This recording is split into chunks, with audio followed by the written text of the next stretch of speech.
ராமநாதபுரம் மாவட்டம் பரமக்குடியில் கழிவறையில் செல்போன் வைத்து வீடியோ எடுத்த விவகாரம் தொடர்பாக எஸ்எஸ்ஐ கைது செய்யப்பட்டிருக்கிறார். அது குறித்த ஒரு அண்மை செய்தியை தற்போது பார்த்து வருகிறோம்.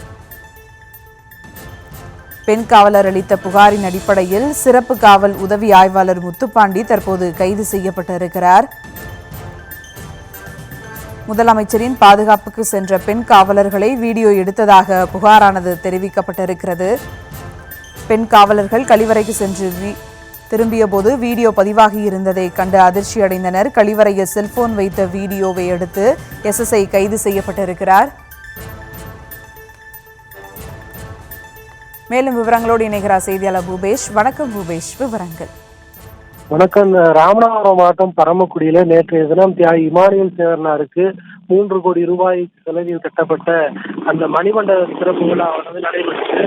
இந்த சிறப்பு விழாவில் முதல்வர் மு.க.ஸ்டாலின் கலந்து கொண்டு அந்த சிலையை திறந்து வைத்த சூழல்ல அவர் வருகையை முன்னிட்டு தமிழகம் முழுவதும் இருந்த போலீசார் இந்த பரமக்குடி பகுதியில் தீவிர பாதுகாப்பு பணியில் ஈடுபட்டு வந்தனர். அதன் ஒரு பகுதியாக பரமக்குடி மணிநகர் பகுதியில ஒரு சோதனை சாவடி அமைக்கப்பட்டு அங்கு பரமக்குடி நகர் காவல் நிலையத்தில் எஸ்எஸ்ஐயாக பணிபுரிந்து வந்த முத்துப்பாண்டி பாதுகாப்பு பணியில் ஈடுபட்டிருந்தார். இந்த சூழல்ல பல்வேறு பகுதியிலிருந்து பெண் காவலர்கள் அங்கு பாதுகாப்பு பணிக்காக வரவழைக்கப்பட்டிருந்தனர். அதே போல தஞ்சாவூர் பகுதியிலிருந்து வந்திருந்த பெண் காவலர்கள் கழிவறைக்காக சென்ற போது அங்கு கழிவறையில் ஒரு செல்போன் வைக்கப்பட்டிருப்பதை கண்டு விவரங்களுக்கு நன்றி பூபேஷ்.